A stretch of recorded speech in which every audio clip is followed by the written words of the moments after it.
Now, following the attacks, you visited the victims in the particular area, affected. What is your assessment of the situation?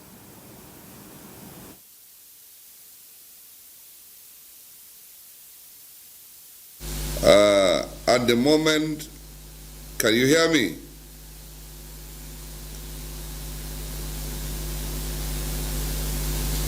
Can I go ahead?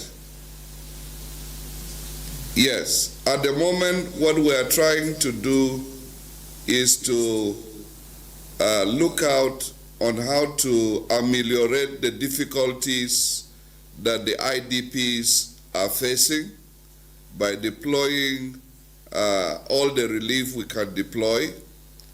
At the same time, we are reinforcing security in the areas that have been attacked and other possible areas that we feel are vulnerable and the attackers could turn their attention to. We are glad Mr. President has shown enough commitment and concern towards the plight of the people in Bokkos. The heads of security agencies have equally risen to the occasion, and at the moment, what we are trying to do is damage control, damage limitation, and making sure that people regain confidence to go back to their normal activities. We are still taking stock as to the actual number of deaths, and we hope that by the end of this week we would have had sufficient information on that. We want to avoid speculation, but certainly I can tell you that the casualties are not less than 50. And we hope that the corpses we have seen so far would be the only corpses that are fallen victim to this unjust, unnecessary, unprovoked attack on the people of Bokkos local government of Plateau State.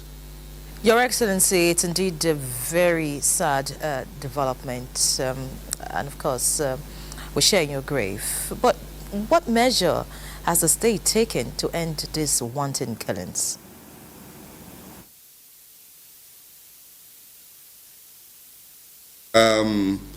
Like I've said before, these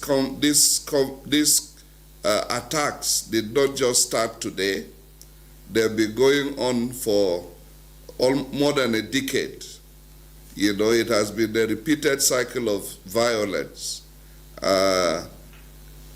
Several factors are responsible for how these attacks turn out with such high casualties.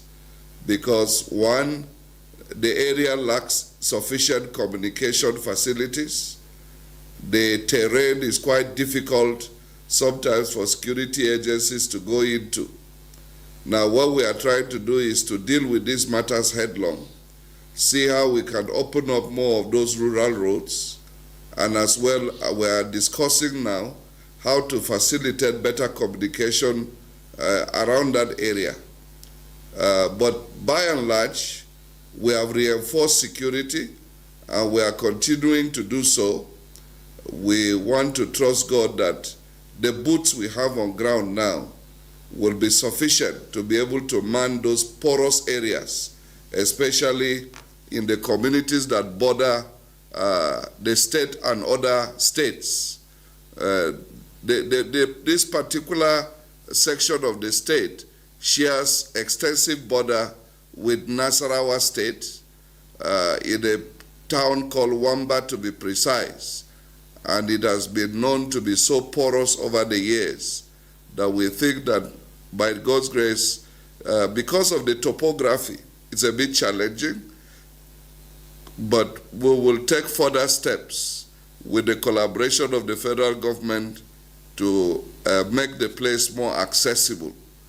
And these are the things that we'll be doing in the coming days.